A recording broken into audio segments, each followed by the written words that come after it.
श्री परमात्मने नमः। श्री रामचरितमानस अध्याय बालकांड।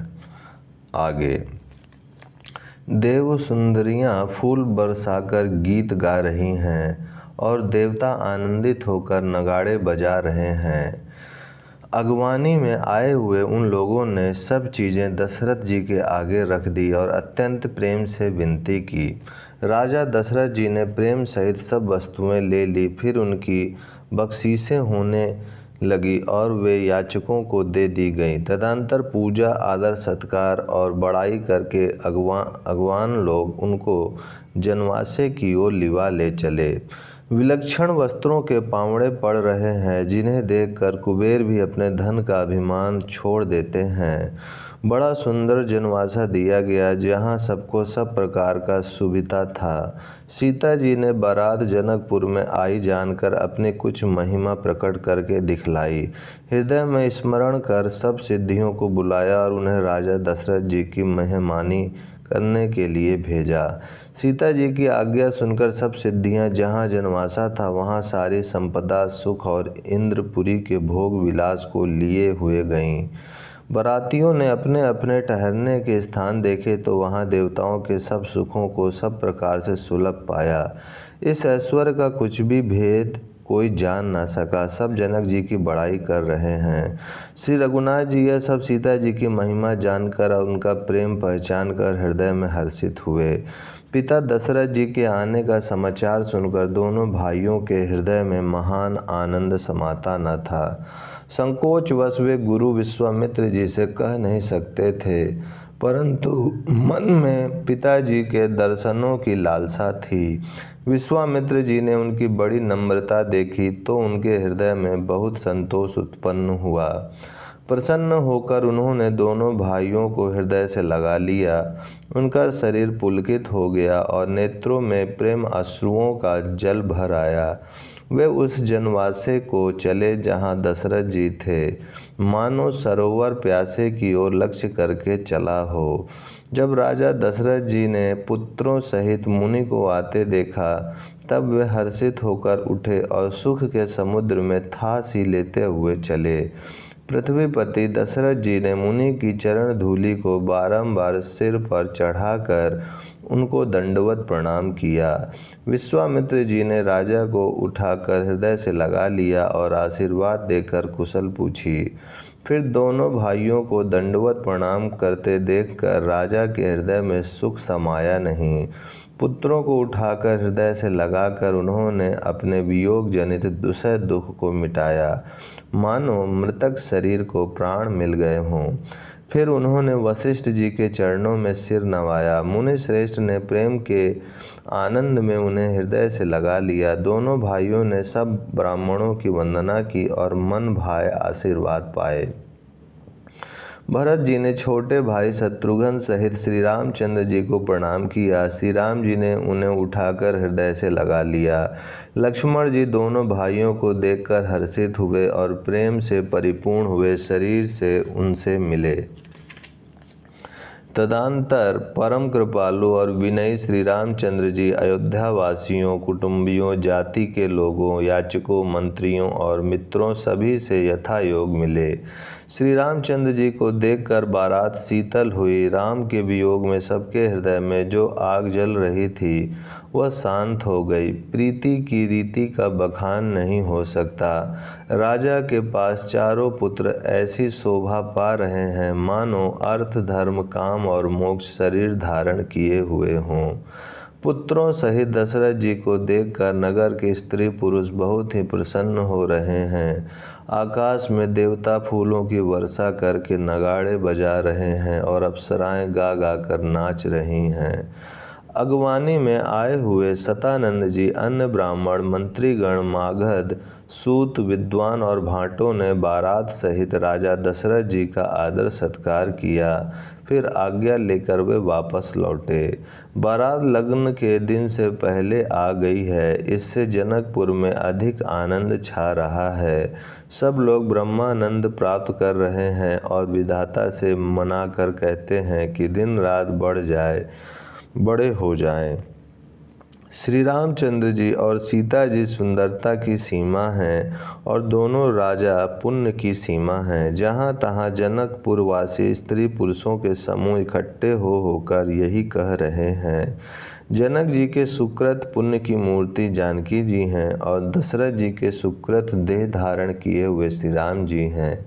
इन दोनों राजाओं के समान किसी ने शिव जी की आराधना नहीं की और न इनके समान किसी ने फल ही पाए।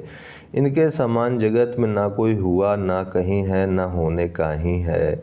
हम सब भी संपूर्ण पुण्यों की राशि हैं जो जगत में जन्म लेकर जनकपुर के निवासी हुए और जिन्होंने जानकी जी और श्री रामचंद्र जी की छवि देखी है। हमारे सरीखा विशेष पुण्यात्मा कौन होगा। और अब हम श्री रघुनाथ जी का विवाह देखेंगे और भली भांति नेत्रों का लाभ लेंगे। कोयल के समान मधुर बोलने वाली स्त्रियां आपस में कहती हैं कि हे सुंदर नेत्रों वाली, इस विवाह में बड़ा लाभ है। बड़े भाग्य से विधाता ने सब बात बना दी है। ये दोनों भाई हमारे नेत्रों के अतिथि हुआ करेंगे। जनक जी स्नेहवश बार बार सीता जी को बुलावेंगे और करोड़ों कामदेवों के समान सुंदर दोनों भाई सीता जी को लेने विदा कराने आया करेंगे। तब उनकी अनेकों प्रकार से पहुनाई होगी। सखी ऐसी ससुराल किसे प्यारी ना होगी। तब हम सब नगर निवासी श्री राम लक्ष्मण को देख देख कर सुखी होंगे। हे सखी, जैसा श्री राम लक्ष्मण का जोड़ा है वैसा ही दो कुमार राजा के साथ और भी हैं। वे भी एक श्याम और दूसरे गौर वर्ण हैं। उनके भी सब अंग बहुत सुंदर हैं। जो लोग उन्हें देख आए हैं वे सब यही कहते हैं। एक ने कहा, मैंने आज ही उन्हें देखा है, इतने सुंदर हैं मानो ब्रह्मा जी ने उन्हें अपने हाथों संवारा है। भरत तो श्री राम जी की ही सकल सूरत के हैं। स्त्री पुरुष उन्हें सहसा पहचान नहीं सकते। लक्ष्मण और शत्रुघ्न दोनों का एक रूप है। दोनों के नख से शिखा तक सभी अंग अनुपम हैं। मन को बड़े अच्छे लगते हैं पर मुख से उनका वर्णन नहीं हो सकता। उनकी उपमा के योग्य तीनों लोकों में कोई नहीं है। दास तुलसी कहता है, कवि और कोविद विद्वान कहते हैं इनकी उपमा कहीं कोई नहीं है। बल, विनय, विद्या, शील और शोभा के समुद्र इनके समान ये ही हैं।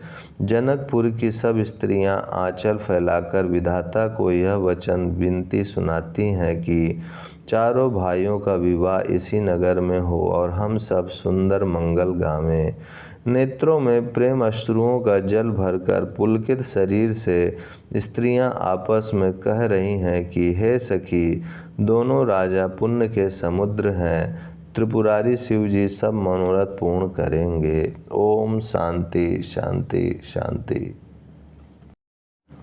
ओम श्री परमात्मने नमः। श्री रामचरित्र मानस अध्याय बालकांड आगे। नेत्रों में प्रेम अश्रुओं का जल भरकर पुलकित शरीर से स्त्रियां आपस में कह रही हैं कि हे सखी, दोनों राजा पुण्य के समुद्र हैं। त्रिपुरारी शिव जी सब मनोरथ पूर्ण करेंगे।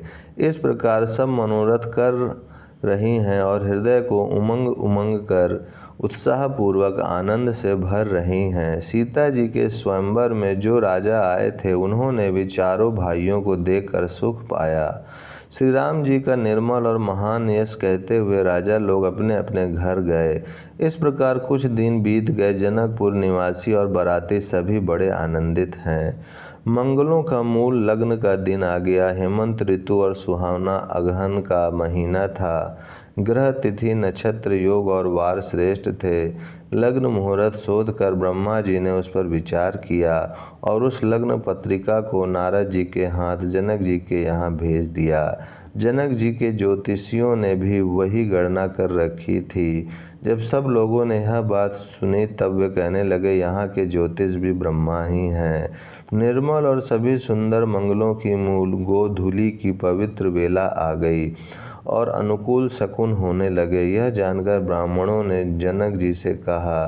तब राजा जनक ने पुरोहित शतानंद जी से कहा कि अब देर का क्या कारण है। तब शतानंद जी ने मंत्रियों को बुलाया।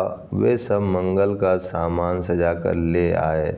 शंख नगाड़े ढोल और बहुत से बाजे बजने लगे तथा मंगल कलश और शुभ शकुन की वस्तुएं दधी दूर्वा आदि सजाई गईं। सुंदर सुहागिन स्त्रियां गीत गा रही हैं और पवित्र ब्राह्मण वेद की ध्वनि कर रहे हैं। सब लोग इस प्रकार आदर पूर्वक बारात को लेने चले और जहां बारातियों का जनवासा था वहां गए। अवधपति दशरथ जी का समाज वैभव देखकर उनको देवराज इंद्र भी बहुत ही तुच्छ लगने लगे। उन्होंने जाकर विनती की, समय हो गया, अब पधारिए। यह सुनते ही नगाड़ों पर चोट पड़ी। गुरु वशिष्ठ जी से पूछकर और कुल की सब रीतियों को करके राजा दशरथ जी मुनियों और साधुओं के समाज को साथ लेकर चले। अवध नरेश दशरथ जी का भाग्य और वैभव देखकर और अपना जन्म व्यर्थ समझकर ब्रह्मा जी आदि देवता हजारों मुखों से उसकी सराहना करने लगे। देवगण सुंदर मंगल का अवसर जानकर नगाड़े बजा बजाकर फूल बरसाते हैं। शिव जी, ब्रह्मा जी आदि देववृंद युद्ध टोलियां बना बनाकर विमानों पर जा चढ़े और प्रेम से पुलकित शरीर हो तथा हृदय में उत्साह भरकर श्री राम जी का विवाह देखने चले। जनकपुर को देखकर देवता इतने अनुरक्त हो गए कि उन सब को अपने अपने लोग बहुत तुच्छ लगने लगे। विचित्र मंडप को तथा नाना प्रकार की सब अलौकिक रचनाओं को वे चकित होकर देख रहे हैं। नगर के स्त्री पुरुष रूप के भंडार, सुगुण, श्रेष्ठ, धर्मात्मा, सुशील और सुजान हैं। उन्हें देखकर सब देवता और देवांगनाएं ऐसे प्रभाहीन हो गए जैसे चंद्रमा के उजियाले में तारागण फीके पड़ जाते हैं। ब्रह्मा जी को विशेष आश्चर्य हुआ क्योंकि वहां उन्होंने अपनी कोई करनी रचना तो कहीं देखी ही नहीं। तब शिव जी ने सब देवताओं को समझाया कि तुम लोग आश्चर्य में मत भूलो, हृदय में धीरज धरकर विचार तो करो कि यह भगवान की महिमामयी निज शक्ति श्री सीता जी का और अखिल ब्रह्मांडों के परम ईश्वर साक्षात भगवान श्री राम जी का विवाह है, जिनका नाम लेते ही जगत में सारे अमंगलों की जड़ कट जाती है और चारों पदार्थ अर्थ, धर्म, काम, मोक्ष मुट्ठी में आ जाते हैं। ये वही जगत के माता पिता श्री सीताराम जी हैं। काम के शत्रु शिव जी ने ऐसा कहा। इस प्रकार शिव जी ने देवताओं को समझाया और फिर अपने श्रेष्ठ बैल नंदीश्वर को आगे बढ़ाया। देवताओं ने देखा कि दशरथ जी मन में बड़े ही प्रसन्न और शरीर से पुलकित हुए चले जा रहे हैं। उनके साथ परम हर्षयुक्त साधुओं और ब्राह्मणों की मंडली ऐसी शोभा दे रही है मानो समस्त सुख शरीर धारण करके उनकी सेवा कर रहे हों। चारों सुंदर पुत्र साथ में ऐसे सुशोभित हैं मानो संपूर्ण मोक्ष, सालोक्य, सामीप्य, सारूप्य, सायुज्य शरीर धारण किए हुए हों। मरकत मणि और स्वर्ण के रंग की सुंदर जोड़ियों को देखकर देवताओं को कम प्रीति नहीं हुई, अर्थात बहुत ही प्रीति हुई। फिर श्री रामचंद्र जी को देखकर वे हृदय में अत्यंत हर्षित हुए और राजा की सराहना करके उन्होंने फूल बरसाए। नख से शिखा तक श्री राम जी के सुंदर रूप को बार बार देखते हुए पार्वती जी सहित श्री शिव जी का शरीर पुलकित हो गया और उनके नेत्र प्रेम अश्रुओं के जल से भर गए।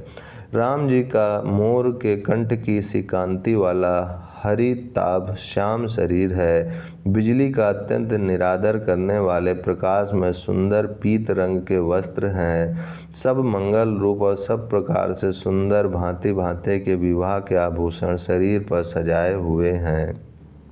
उनका सुंदर मुख शरद पूर्णिमा के निर्मल चंद्रमा के समान और मनोहर नेत्र नवीन कमल को लजाने वाले हैं। सारी सुंदरता अलौकिक है, माया की बनी नहीं है, दिव्य सच्चिदानंदमयी है, वह कहीं नहीं जा सकती, मन ही मन बहुत प्रिय लगती है। साथ में मनोहर भाई शोभित हैं जो चंचल घोड़ों को नचाते हुए चले जा रहे हैं। राजकुमार श्रेष्ठ घोड़ों को उनकी चाल को दिखला रहे हैं और वंश की प्रशंसा करने वाले मागध भाट विरुदावली सुना रहे हैं। जिस घोड़े पर श्री राम जी विराजमान हैं उसकी तेज चाल देखकर गरुड़ भी लजा जाते हैं। उसका वर्णन नहीं हो सकता, वह सब प्रकार से सुंदर है। मानो कामदेव ने ही घोड़े का वेश धारण कर लिया हो। मानो श्री रामचंद्र जी के लिए कामदेव घोड़े का वेश बनाकर अत्यंत शोभित हो रहा है। वह अपनी अवस्था, बल, रूप, गुण और चाल से समस्त लोगों को मोहित कर रहा है। सुंदर मोती, मणि और माणिक लगी हुई जड़ाऊ जिन ज्योति से जगमगा रहा है, उसके सुंदर घुंघरू लगी ललित लगाम को देखकर देवता, मनुष्य और मुनि सभी ठग जाते हैं। प्रभु की इच्छा में अपने मन को लीन किए चलता हुआ वह घोड़ा बड़ा शोभा पा रहा है। मानो तारागण तथा बिजली से अलंकृत मेघ सुंदर मोर को नचा रहा हो। जिस श्रेष्ठ घोड़े पर श्री राम जी सवार हैं, उसका वर्णन सरस्वती जी भी नहीं कर सकती। शंकर जी श्री रामचंद्र जी के रूप में ऐसे अनुरक्त हुए कि उन्हें अपने 15 नेत्र इस समय बहुत ही प्यारे लगने लगे। ओम शांति शांति शांति। ओम श्री परमात्मने नमः। श्री रामचरितमानस अध्याय बालकांड आगे। जिस श्रेष्ठ घोड़े पर श्री राम जी सवार हैं, उसका वर्णन सरस्वती जी भी नहीं कर सकती। शंकर जी श्री राम जी के रूप में ऐसे अनुरक्त हुए कि उन्हें अपने 15 नेत्र इस समय बहुत ही प्यारे लगने लगे। भगवान विष्णु ने जब प्रेम सहित श्री राम को देखा, तब वे रमणीयता की मूर्ति श्री लक्ष्मी जी के प्रति श्री लक्ष्मी जी सहित मोहित हो गए। श्री रामचंद्र जी की शोभा देखकर ब्रह्मा जी बड़े प्रसन्न हुए, पर अपने 8 ही नेत्र जानकर पछताने लगे। देवताओं के सेनापति स्वामी कार्तिकेय हृदय में बड़ा उत्साह है, क्योंकि वे ब्रह्मा जी से ढोड़े अर्थात 12 नेत्रों से राम दर्शन का सुंदर लाभ उठा रहे हैं। सुजान इंद्र अपने 1000 नेत्रों से श्री रामचंद्र जी को देख रहे हैं और गौतम जी के शाप को अपने लिए परम हितकर मान रहे हैं। सभी देवता देवराज इंद्र से ईर्ष्या कर रहे हैं और कह रहे हैं कि आज इंद्र के समान भाग्यवान दूसरा कोई नहीं है। श्री रामचंद्र जी को देखकर देवगण प्रसन्न हैं और दोनों राजाओं के समाज में विशेष हर्ष छा रहा है।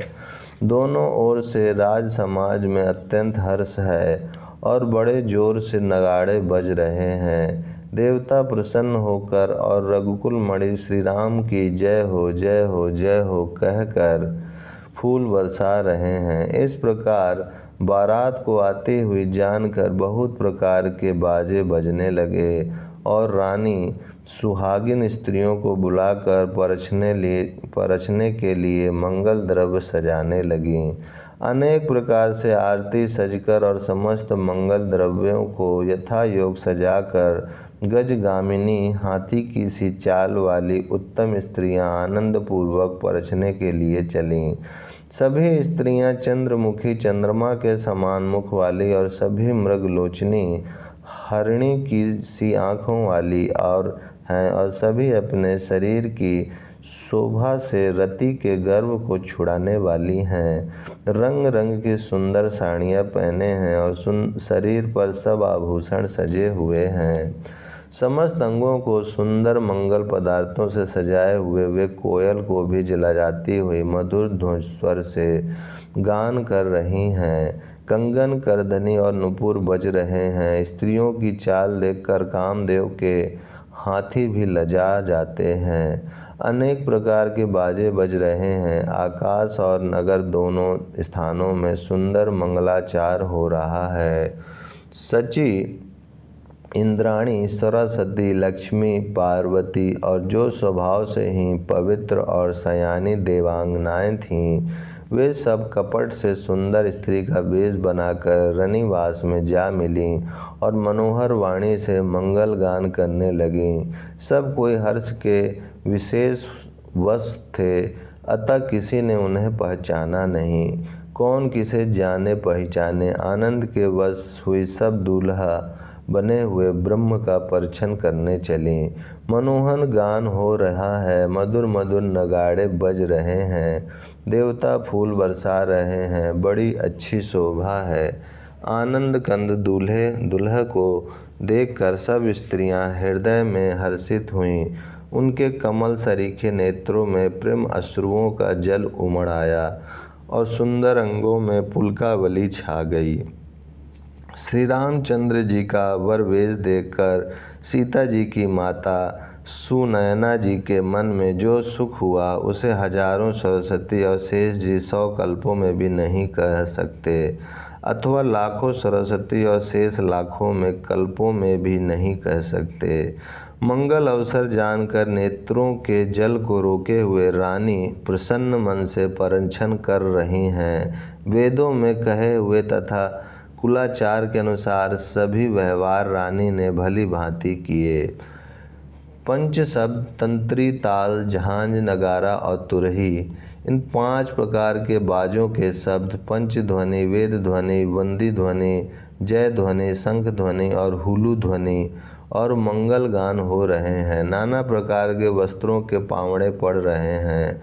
उन्होंने रानी ने आरती करके अधर दिया। तब श्री राम जी ने मंडप में गमन किया।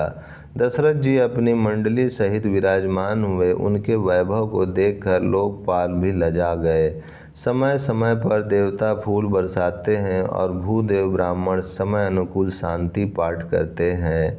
आकाश और नगर में शोर मच रहा है, अपनी पराई कोई कुछ भी नहीं सुनता। इस प्रकार श्री राम जी मंडप में आए और अधर देकर आसन पर बैठाए गए। आसन पर बैठाकर आरती करके दुल्हा को देखकर स्त्रियां सुख पा रही हैं। वे ढेर के ढेर मणि, वस्त्र और गहने निछावर करके मंगल गा रही हैं। ब्रह्मा आदि श्रेष्ठ देवता ब्राह्मण का वेश बनाकर कौतुक देख रहे हैं। वे रघुकुल रूपी कमल के प्रफुल्लित करने वाले सूर्य श्री राम जी की छवि देखकर अपना जीवन सफल जान रहे हैं। नाई, बारी, भाट और नट श्री राम जी की निछावर पाकर आनंदित हो सिर नवाकर आशीष देते हैं। उनके हृदय में हर्ष समाता नहीं है। वैदिक और लौकिक सब रीतियां करके जनक जी और दशरथ जी बड़े प्रेम से मिले। दोनों महाराज मिलते हुए बड़े ही शोभित हुए। कभी उनके लिए उपमा खोज खोज कर लजा गए। जब कहीं भी उपमा नहीं मिली तब हृदय में हार मानकर उन्होंने मन में यही उपमा निश्चित की कि इनके समान ये ही हैं। समधियों का मिलाप या परस्पर संबंध देखकर देवता अनुरक्त हो गए और फूल बरसाकर उनका यश गाने लगे। वे कहने लगे, जब से ब्रह्मा जी ने जगत को उत्पन्न किया तब से हमने बहुत विवाद देखे सुने, परंतु सब प्रकार से समान साज समाज और बराबरी की पूर्ण समता युक्त समधि तो आज ही देखे। देवताओं की सुंदर सत्यवाणी सुनकर दोनों ओर अलौकिक प्रीति छा गई। सुंदर पावड़े और अधर देते हुए जनक जी दशरथ जी को आदर पूर्वक मंडप में ले आए। ओम शांति शांति शांति। ओम श्री परमात्मने नमः। श्री रामचरितमानस अध्याय बालकांड, पेज नंबर 269 आगे। मंडप को देखकर उसकी विचित्र रचना और सुंदरता से मुनियों के मन भी हर गए, मोहित हो गए। सुजान जनक जी ने अपने हाथों से ला लाकर सबके लिए सिंहासन रखे। उन्होंने अपने कुल के इष्ट देवता के समान वशिष्ठ जी की पूजा की और विनय करके आशीर्वाद प्राप्त किया। विश्वामित्र जी की पूजा करते समय की परम प्रीति की रीति तो कहते ही नहीं बनती। राजा ने वामदेव आदि ऋषियों की प्रसन्न मन से पूजा की, सभी को दिव्य आसन दिए और सबसे आशीर्वाद प्राप्त किया। फिर उन्होंने कौशलाधीश राजा दशरथ जी की पूजा उन्हें ईर्ष महादेव जी के समान जानकर की, कोई दूसरा भाव न था। तदंतर उनके संबंध से अपने भाग्य और वैभव के विस्तार की सराहना करके हाथ जोड़कर विनती और बड़ाई की। राजा जनक जी ने सब बारातियों का समधि दशरथ जी के समान ही सब प्रकार से आदर पूर्वक पूजन किया और सब किसी को उचित आसन दिए। मैं एक मुख से उस उत्साह का क्या वर्णन करूं। राजा जनक ने दान, मान सम्मान, विनय और उत्तम वाणी से सारी बारात का सम्मान किया। ब्रह्मा, विष्णु, शिव, दिक्पाल और सूर्य जो श्री रघुनाथ जी का प्रभाव जानते हैं, वे कपट से ब्राह्मणों का सुंदर वेश बनाए बहुत ही सुख पाते हुए सब लीला देख रहे थे। जनक जी ने उनको देवताओं के समान जानकर उनका पूजन किया और बिना पहचाने भी उन्हें सुंदर आसन दिए। कौन किसको जाने पहचाने, सबको अपनी ही सुध भूली हुई है। आनंद कंद दुल्हा को देखकर दोनों ओर आनंदमयी स्थिति हो रही है। सुजान सर्वज्ञ श्री रामचंद्र जी ने देवताओं को पहचान लिया और उनकी मानसिक पूजा करके उन्हें मानसिक आसन दिए। प्रभु का शील स्वभाव देखकर देवगण मन में बहुत आनंदित हुए। श्री रामचंद्र जी के मुख रूपी चंद्रमा की छवि को सभी के सुंदर नेत्र रूपी चकोर आदर पूर्वक पान कर रहे हैं। प्रेम और आनंद कम नहीं है, अर्थात बहुत है। समय देखकर वशिष्ठ जी ने सतानंद जी को आदर पूर्वक बुलाया। वे सुनकर आदर के सहित साथ आए। वशिष्ठ जी ने कहा, अब जाकर राजकुमार को शीघ्र ले आइए। मुनि की आज्ञा पाकर वे प्रसन्न होकर चले। बुद्धिमती रानी पुरोहित की वाणी सुनकर सखियों समेत बड़ी प्रसन्न हुई। ब्राह्मणों की स्त्रियों और कुल की बूढ़ी स्त्रियों को बुलाकर उन्होंने कुल रीति करके सुंदर मंगल गीत गाए। श्रेष्ठ देवांगनाएं जो सुंदर मनुष्य स्त्रियों के वेश में हैं, सभी स्वभाव से ही सुंदरी और श्यामा 16 वर्ष की अवस्था वाली हैं। उनको देखकर रनिवास की स्त्रियां सुख पाती हैं और बिना पहचान के ही वे सबको प्राणों से भी प्यारी हो रही हैं।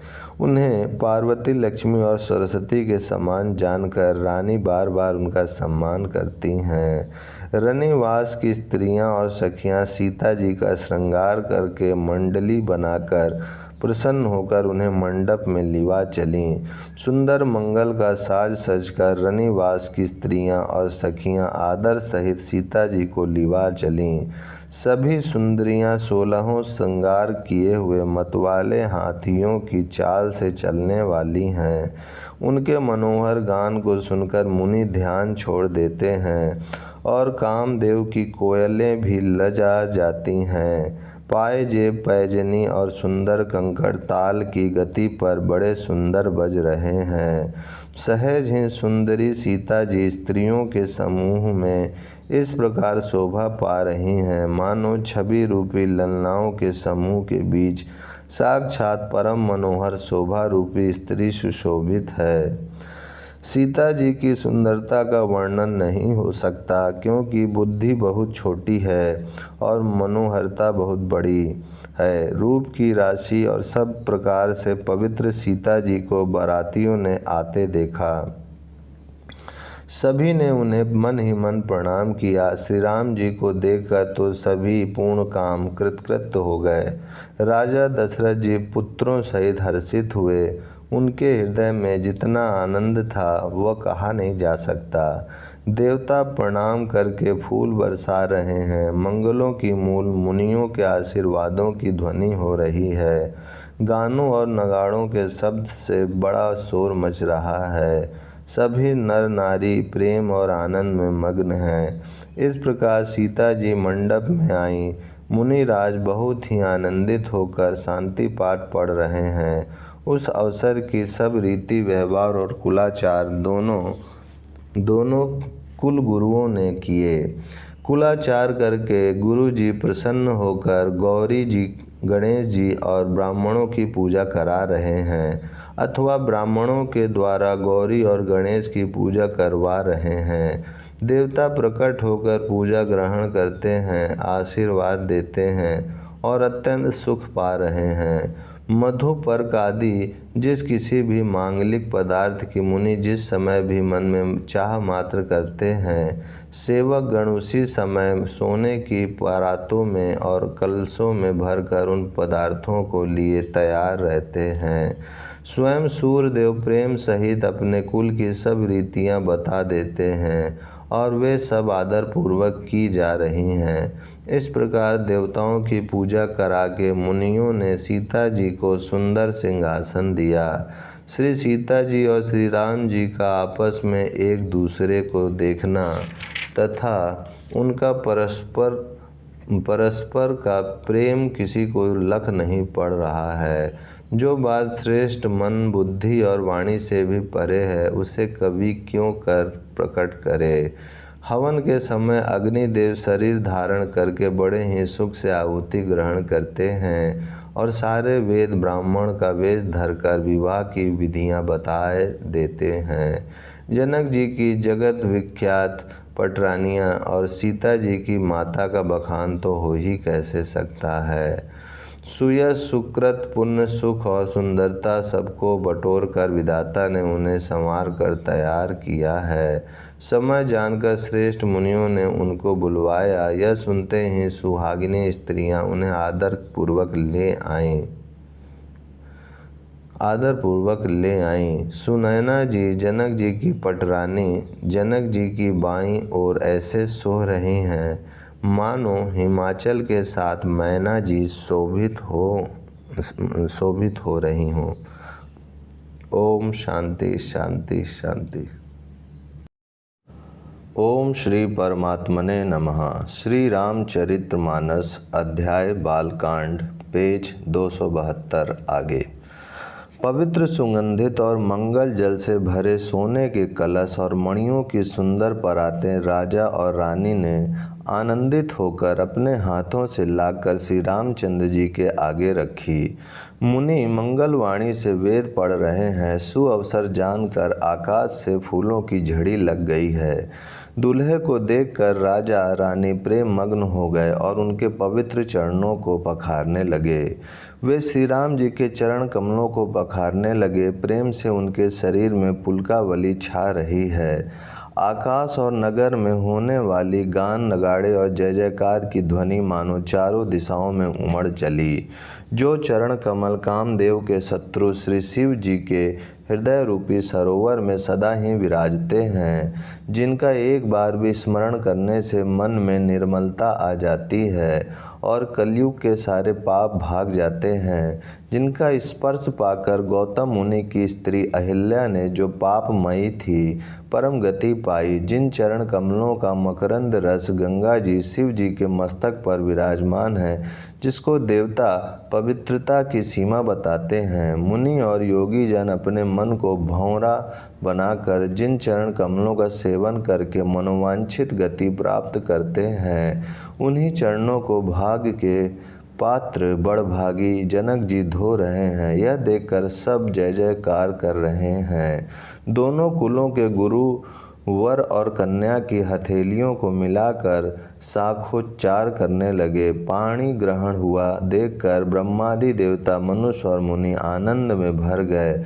सुख के मूल दूल्हे को देखकर राजा रानी का शरीर पुलकित हो गया और हृदय आनंद से उमंग उठा। राजाओं के अलंकार स्वरूप महाराज जनक जी ने लोक और वेद की रीति को करके कन्या दान किया। जैसे हिमवान ने शिव जी को पार्वती जी और सागर ने भगवान विष्णु को लक्ष्मी जी दी थी, वैसे ही जनक जी ने श्री रामचंद्र जी को सीता जी समर्पित की, जिससे विश्व में सुंदर नवीन कीर्ति छा गई। विदेह जनक जी कैसे विनती करें, उस सांवली मूर्ति ने तो उन्हें सचमुच विदेह देह की शुद्ध बुद्ध से रहित ही कर दिया। विधि पूर्वक हवन करके गठजोड़ी की गई और भांवरे होने लगी। जय ध्वनि, वंदी ध्वनि, वेद ध्वनि, मंगल गान और नगाड़ों की ध्वनि सुनकर चतुर देवगण हर्षित हो रहे हैं और कल्प वृक्ष के फूलों को बरसा रहे हैं। वर और कन्या सुंदर भांवरे दे रहे हैं। सब लोग आदर पूर्वक उन्हें देखकर नेत्रों का परम लाभ ले रहे हैं। मनोहर जोड़ी का वर्णन नहीं हो सकता। जो कुछ उपमा कहूँ वही थोड़ी होगी। श्री राम जी और श्री सीता जी की सुंदर परछाई मणियों के खंभों में जगमगा रही है। मानो कामदेव और रति बहुत से रूप धारण करके श्री राम जी के अनुपम विवाह को देख रहे हैं। उन्हें कामदेव और रति को दर्शन की लालसा और संकोच दोनों ही कम नहीं है, अर्थात बहुत है। इसीलिए वे मानो बार बार प्रकट होते और छिपाते हैं। सब देखने वाले आनंद मग्न हो गए और जनक जी की भांति सभी अपनी शुद्ध बुद्ध भूल गए। मुनियों ने आनंद पूर्वक भांवरे फिराई और नेक सहित सब रीतियों को पूरा किया। श्री रामचंद्र जी सीता जी के सिर में सिंदूर दे रहे हैं। यह शोभा किसी प्रकार भी कही नहीं जाती। मानो कमल को लाल पराग से अच्छी तरह भर कर अमृत के लोभ से सांप चंद्रमा को भूषित कर रहा है। यहाँ श्री राम के हाथ को कमल की, सिंदूर को पराग की, श्री राम की श्याम भुजा को सांप की और सीता जी के मुख को चंद्रमा की उपमा दी गई है। फिर वशिष्ठ जी ने आज्ञा दी, तब दूल्हा और दुल्हन एक आसन पर बैठे। श्री राम जी और जानकी जी श्रेष्ठ आसन पर बैठे उन्हें देखकर दशरथ जी मन में बहुत आनंदित हुए। अपने सुकृत रूपी कल्पवृक्ष में नए फल आए देखकर उनका शरीर बार बार पुलकित हो रहा है। 14 भुवनों में उत्साह भर गया। सबने कहा कि श्री रामचंद्र जी का विवाह हो गया। जीव एक है और यह मंगल महान है। फिर भला वह वर्णन करके किस प्रकार समाप्त किया जा सकता है।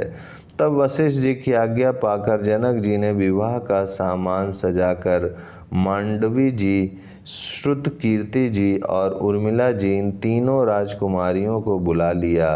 कुशध्वज की बड़ी कन्या मांडवी जी को, जो गुणशील, सुख और शोभा की रूप ही थीं, राजा जनक ने प्रेम पूर्वक सब रीतियां करके भरत जी को ब्याह दिया। जनक जी की छोटी बहन उर्मिला जी को सब सुंदरियों में शिरोमणि जानकर उस कन्या को सब प्रकार से सम्मान करके लक्ष्मण जी को ब्याह दिया, और जिनका नाम श्रुतकीर्ति है और जो सुंदर नेत्रों वाली, सुंदर मुख वाली, सब गुणों की खान और रूप तथा शील में उजागर हैं, उनको राजा ने शत्रुघ्न को ब्याह दिया। दूल्हा और दुल्हन ने परस्पर अपने अपने अनुरूप जोड़ी को देखकर सकुचते हुए हृदय में हर्षित हो रही हैं। सब लोग प्रसन्न होकर उनकी सुंदरता की सराहना करते हैं और देवगण फूल बरसा रहे हैं। सब सुंदरी दुल्हन ने सुंदर दुल्हों के साथ एक ही मंडप में ऐसी शोभा पा रही है मानो जीव के हृदय में चारों अवस्थाएं, जागृत, स्वप्न, सुषुप्ति और तुरीय, अपने चारों स्वामियों विश्व, तेजस, प्राज्ञ और ब्रह्म सहित विराजमान हों। सब पुत्रों को बहुओं सहित देखकर अवध नरेश दशरथ जी ऐसे आनंदित है मानो वे राजाओं की शिरोमणि क्रियाओं, यज्ञ क्रिया, श्रद्धा क्रिया, योग क्रिया और ज्ञान क्रिया सहित चारों फल, अर्थ, धर्म, काम और मोक्ष पा गए हों। श्री रामचंद्र जी के विवाह की जैसी विधि वर्णन की गई, उसी रीति से सब राजकुमार विवाहे गए। दहेज की अधिकता कुछ कही नहीं जाती। सारा मंडप सोने और मणियों से भर गया।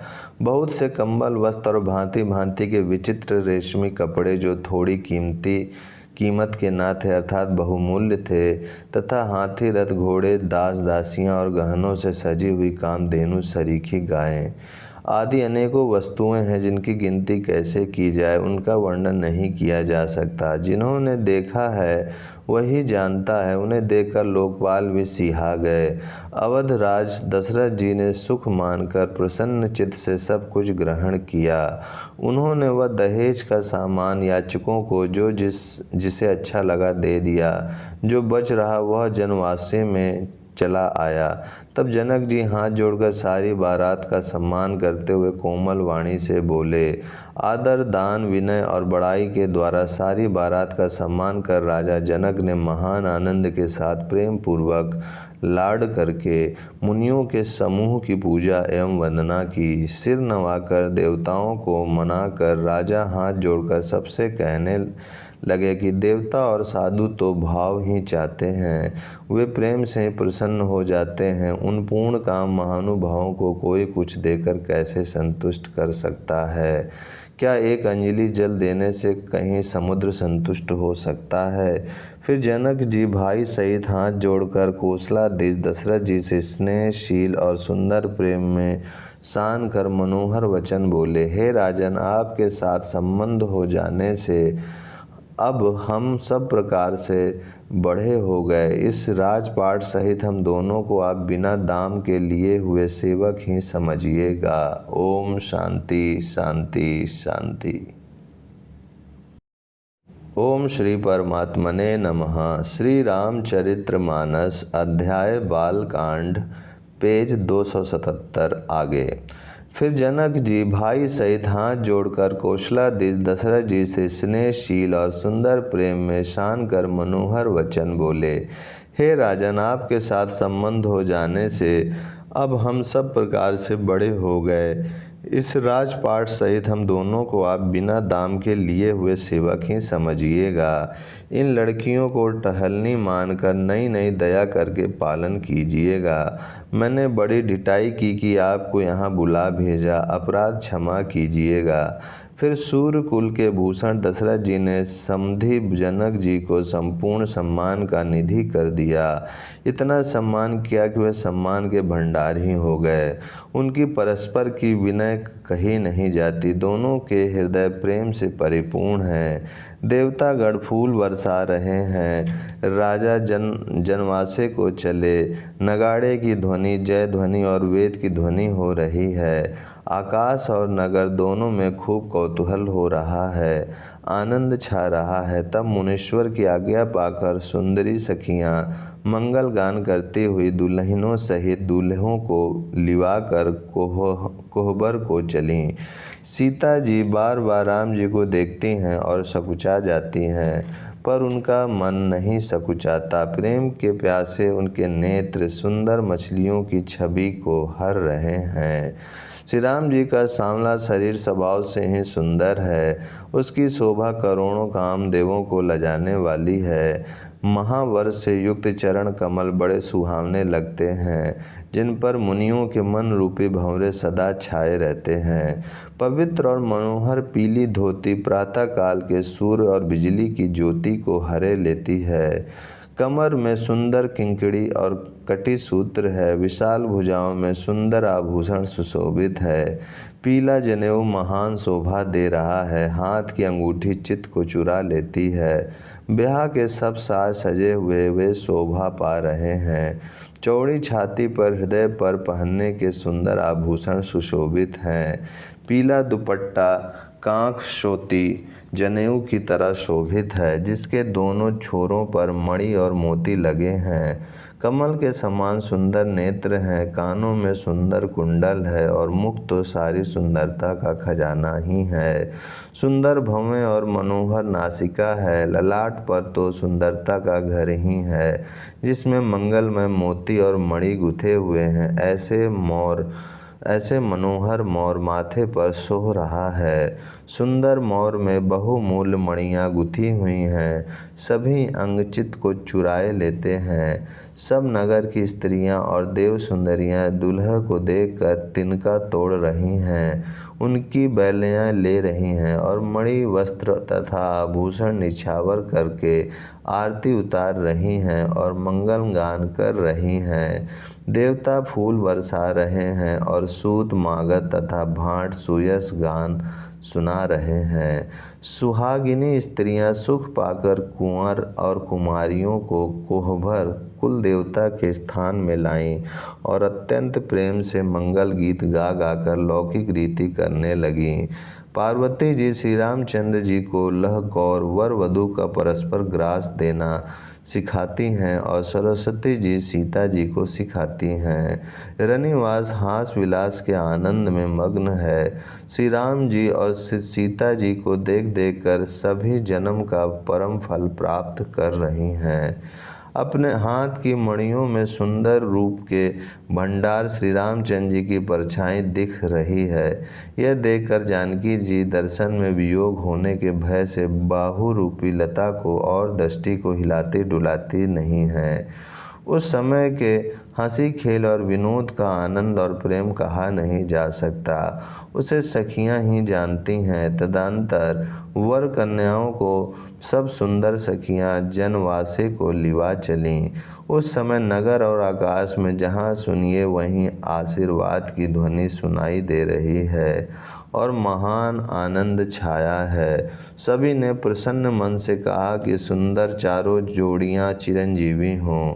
योगी राज सिद्ध मुनीश्वर और देवताओं ने प्रभु श्री रामचंद्र जी को देखकर दुदुम्बी बजाई और हर्षित होकर फूलों की वर्षा करते हुए तथा जय हो जय हो जय हो कहते हुए वे अपने अपने लोक को चले। तब सब चारों कुमार बहुओं सहित पिताजी के पास आए। ऐसा मालूम होता था मानो शोभा, मंगल और आनंद से भरकर जनवासा उमड़ पड़ा हो। फिर बहुत प्रकार की रसोई बनी। जनक जी ने बारातियों को बुला भेजा। राजा दशरथ जी ने पुत्रों सहित गमन किया। अनुपम वस्त्रों के पावड़े पड़ते जाते हैं। आदर के साथ सबके चरण धोए और सबको यथा योग पीढ़ों पर बैठाया। तब जनक जी ने अवधपति दशरथ जी के चरण धोए। उनका शील और स्नेह वर्णन नहीं किया जा सकता। फिर श्री रामचंद्र जी के चरण कमलों को धोया जो श्री शिव जी के हृदय कमल में छिपे रहते हैं। तीनों भाइयों को श्री रामचंद्र जी के ही समान जानकर जनक जी ने उनके भी चरण अपने हाथों से धोए। राजा जनक जी ने सभी को उचित आसन दिए और सब परसने वालों को बुला लिया। आदर के साथ पत्तलें पड़ने लगीं जो मड़ियों के पत्तों से सोने की कील लगाकर बनाई गई थीं। चतुर और विनीत रसोइये सुंदर, स्वादिष्ट और पवित्र दाल भात और गाय का सुगंधित घी क्षण भर में सबके सामने परस गए। सब लोग पंचकौर करके अर्थात प्राणाय स्वाहा, अपानाय स्वाहा, व्यानाय स्वाहा, उदानाय स्वाहा, समानाय स्वाहा इन मंत्रों का उच्चारण करते हुए पहले 5 ग्रास लेकर भोजन करने लगे। गाली का गाना सुनकर वे अत्यंत प्रेममग्न हो गए। अनेकों तरह के अमृत के समान स्वादिष्ट पकवान परसे गए जिनका बखान नहीं हो सकता। चतुर रसोइये नाना प्रकार के व्यंजन परसने लगे। उनका नाम कौन जानता है। 4 प्रकार के चवचोस लेह पेय अर्थात चबाकर, चूसकर, चाटकर और पीकर खाने वाले भोजन की विधि कही गई है। उनमें से एक एक विधि के इतने पदार्थ बने थे कि जिनका वर्णन नहीं किया जा सकता।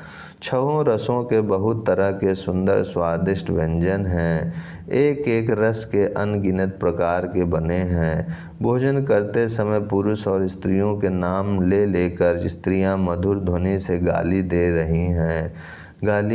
गा रही हैं। समय की सुहावनी गाली शोभित हो रही है। उसे सुनकर समाज सहित राजा दशरथ जी हंस रहे हैं। इस रीति से सभी ने भोजन किया। तब सबको आदर सहित आचमन, हाथ मुँह धोने के लिए जल दिया गया। ओम शांति शांति शांति।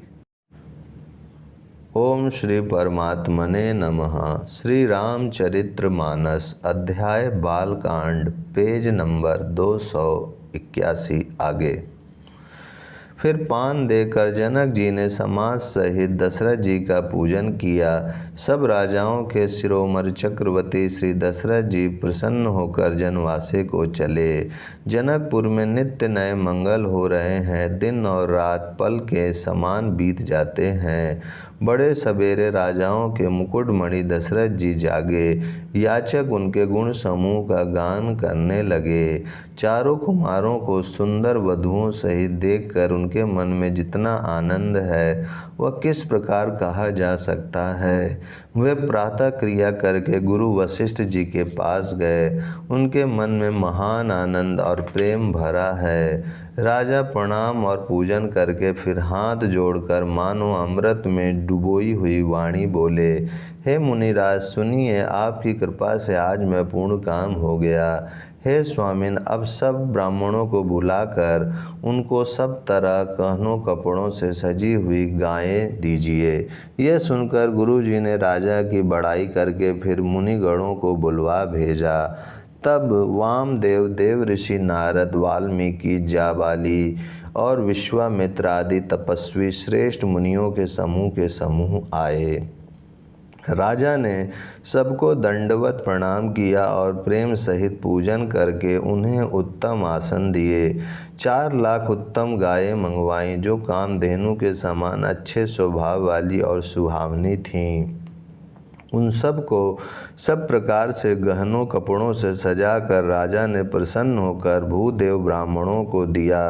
राजा बहुत तरह से विनती कर रहे हैं कि जगत में मैंने आज ही जिनके जीने का लाभ पाया। ब्राह्मणों से आशीर्वाद पाकर राजा आनंदित हुए। फिर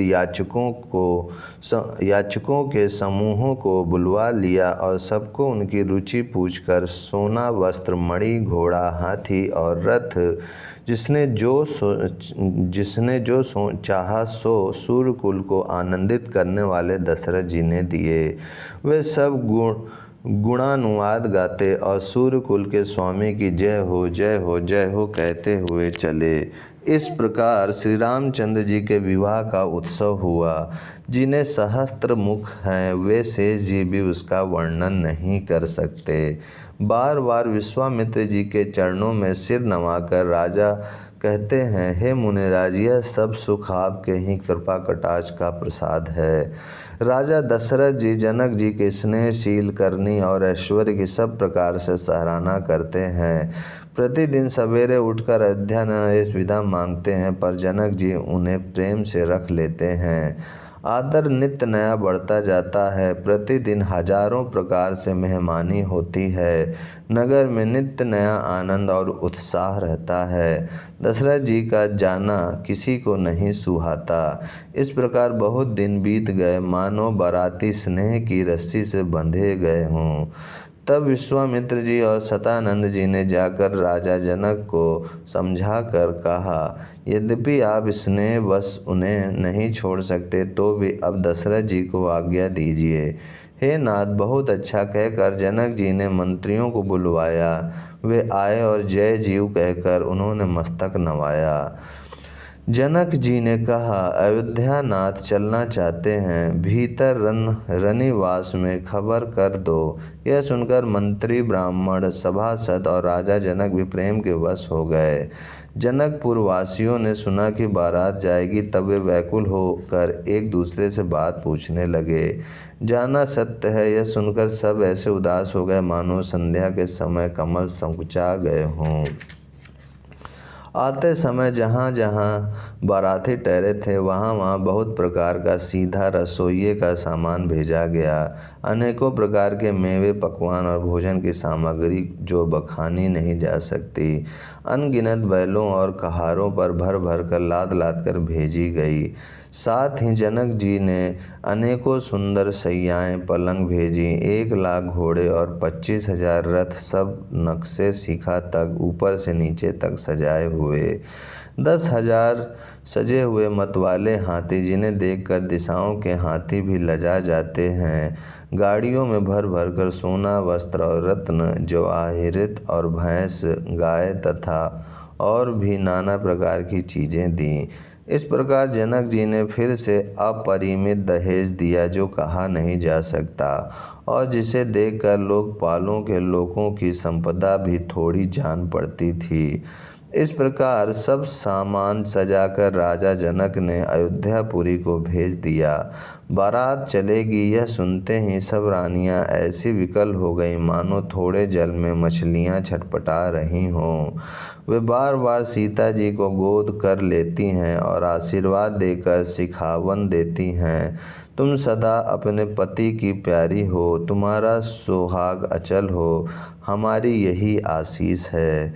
सास, ससुर और गुरु की सेवा करना, पति का रुख देखकर उनकी आज्ञा का पालन करना। सयानी सखियाँ अत्यंत स्नेह के वश कोमल वाणी से स्त्रियों के धर्म सिखलाती हैं। आदर के साथ सब पुत्रियों को स्त्रियों के धर्म समझाकर रानियों ने बार बार उन्हें हृदय से लगाया। माताएं फिर भेंटती और कहती हैं कि ब्रह्मा ने स्त्री जाति को क्यों रचा। उसी समय सूर्यवंश के पताका स्वरूप श्री राम जी भाइयों सहित प्रसन्न होकर विदा कराने के लिए जनक जी के महल को चले।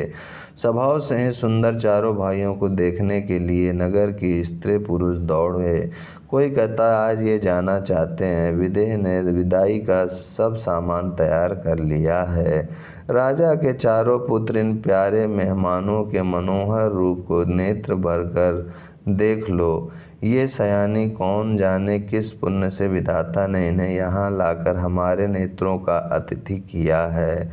मरने वाला जिस तरह अमृत पा जाए, जन्म का भूखा कल्पवृक्ष पा जाए, और नरक में रहने वाला या नरक के योग्य जीव जैसे भगवान के परम पद को प्राप्त हो जाए, हमारे लिए इनके दर्शन वैसे ही हैं। श्री रामचंद्र जी की शोभा को निरख कर हृदय में धर लो, अपने मन को सांप और इनकी मूर्ति को मणि बना लो। इस प्रकार सबको नेत्रों का फल देते हुए सब राजकुमार राजमहल में गए। रूप के समुद्र सब भाइयों को देखकर सारा रनिवास हर्षित हो उठा। सासुएं महान प्रसन्न मन से निछावर और आरती करती हैं। ओम शांति शांति शांति। ओम श्री परमात्मने नमः। श्री रामचरित्र मानस अध्याय बालकांड, पेज नंबर 286 आगे। श्री रामचंद्र जी की छवि देखकर वे प्रेम में अत्यंत मग्न हो गईं और प्रेम के विशेष वश होकर बार बार चरणों लगीं। हृदय में प्रीति छा गई, इससे लज्जा नहीं रह गई। उन्हें स्वाभाविक स्नेह का वर्णन किस तरह किया जा सकता है। उन्होंने भाइयों सहित श्री राम जी को उपटन करके स्नान कराया और बड़े प्रेम से सटरस भोजन कराया।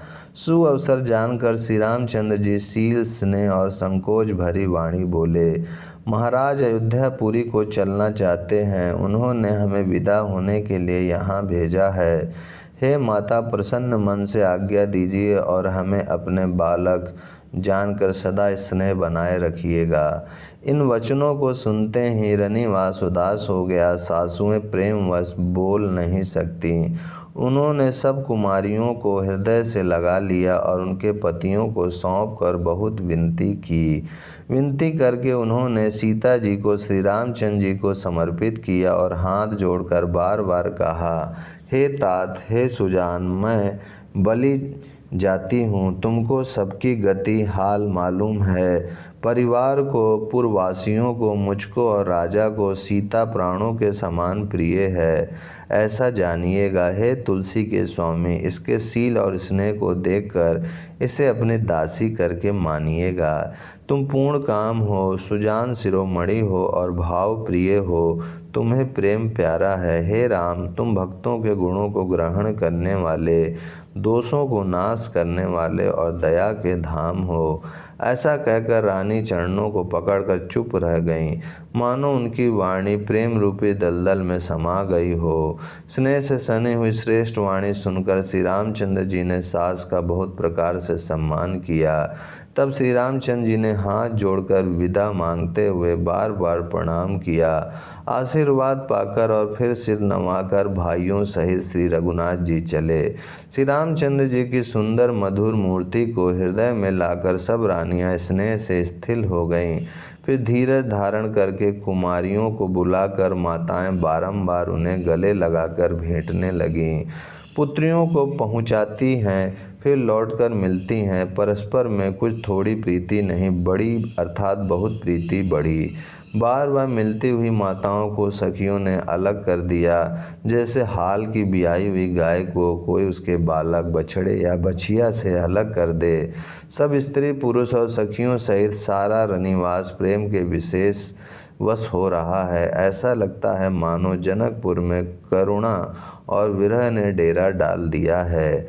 जनक जानकी ने जिन तोता और मैना को पाल पोस कर बड़ा किया था और सोने के पिंजड़ों में रख कर पढ़ाया था, वे व्याकुल होकर कह रहे हैं, वैदेही कहाँ है। उनके ऐसे वचनों को सुनकर धीरज किसको नहीं त्याग देगा, अर्थात सबका धैर्य जाता रहा। जब पक्षी और पशु तक इस तरह विकल हो गए, तब मनुष्यों की दशा कैसे कही जा सकती है। तब भाई सहित जनक जी वहां आए। प्रेम से उमड़कर उनके नेत्रों में प्रेमाश्रुओं का जल भराया। वे परम वैराग्यवान कहलाते थे, पर सीता जी को देखकर उनका भी धीरज भाग गया। राजा ने जानकी जी को हृदय से लगा लिया। प्रेम के प्रभाव से ज्ञान की महान मर्यादा मिट गई। ज्ञान का बांध टूट गया। सब बुद्धिमान मंत्री उन्हें समझाते हैं, तब राजा ने विषाद करने का समय न जानकर विचार किया। बारंबार पुत्रियों को हृदय से लगाकर सुंदर सजी हुई पालकियां मंगवाईं। सारा परिवार प्रेम में विवश है। राजा ने सुंदर मुहूर्त जानकर सिद्धि सहित गणेश जी का स्मरण करके कन्याओं को पालकियों पर चढ़ाया।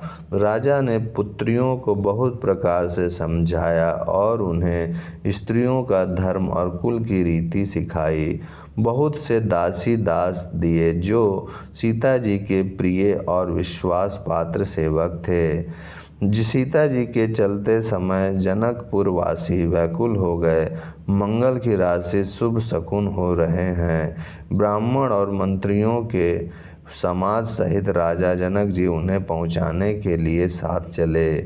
समय देखकर बाजे बजने लगे। बारातियों ने रथ, हाथी और घोड़े सजाए। दशरथ जी ने सब ब्राह्मणों को बुला लिया और उन्हें दान और सम्मान से परिपूर्ण कर दिया। उनके चरण कमलों की धूलि सिर पर धरकर और आशीष पाकर राजा आनंदित हुए और गणेश जी का स्मरण करके उन्होंने प्रस्थान किया। मंगलों के मूल अनेकों शकुन हुए। देवता हर्षित होकर फूल बरसा रहे हैं और अप्सराएं गान कर रही हैं। अवधपति दशरथ जी नगाड़े बजाकर आनंद पूर्वक अयोध्यापुरी को चले। राजा दशरथ जी ने विनती करके प्रतिष्ठित जनों को लौटाया और आदर के साथ सब मंगनों को बुलवाया। उन्होंने गहने, कपड़े, घोड़े, हाथी दिए और प्रेम से पुष्ट करके सबको संपन्न अर्थात बलयुक्त कर दिया। वे सब बारंबार विरुदावली कुल कीर्ति बखान कर और श्री रामचंद्र जी को हृदय में रख कर लौटे। कौशलाधीश दशरथ जी बार बार लौटने को कहते हैं, परंतु जनक जी प्रेमवश लौटना नहीं चाहते। दशरथ जी ने फिर सुहावने वचन कहे, हे राजन, बहुत दूर आ गए, अब लौटिए।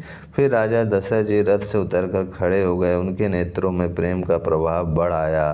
फिर मसरूं की धारा बह चली। तब जनक जी हाथ जोड़कर मानो स्नेह रूपी अमृत में डूबो कर वचन बोले, मैं किन शब्दों में विनती करूं। हे महाराज, आपने मुझे बड़ी बड़ाई दी है। अयोध्यानाथ दशरथ जी ने अपने स्वजन समधि का सब प्रकार से सम्मान किया। उनके आपस के मिलने में अत्यंत विनय थी और इतनी प्रीति थी जो हृदय में समाती न थी।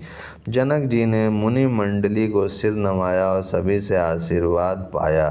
फिर आदर के साथ वे रूप, शील और गुणों के निधान सब भाइयों से अपने दामादों से मिले और सुंदर कमल के समान हाथों को जोड़कर ऐसे वचन बोले जो मानो प्रेम से ही जन्मे हों।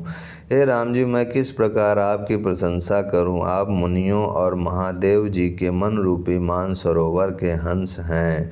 योगी लोग जिनके लिए क्रोध, मोह, ममता, मद को त्याग कर योग साधन करते हैं, जो सर्वव्यापक ब्रह्म, अव्यक्त, अविनाशी, चिदानंद, निर्गुण और गुणों की राशि हैं, जिनको मन सहित वाणी नहीं जानती और सब जिनका अनुमान ही करते हैं, कोई तर्क नहीं कर सकते, जिनकी महिमा को वेद नेति नेति कहकर वर्णन करता है और जो सच्चिदानंद तीनों कालों में एक रस सर्वदा और सर्वथा निर्विकार रहते हैं, वे ही समस्त सुखों के मूल आप मेरे नेत्रों के विषय हुए।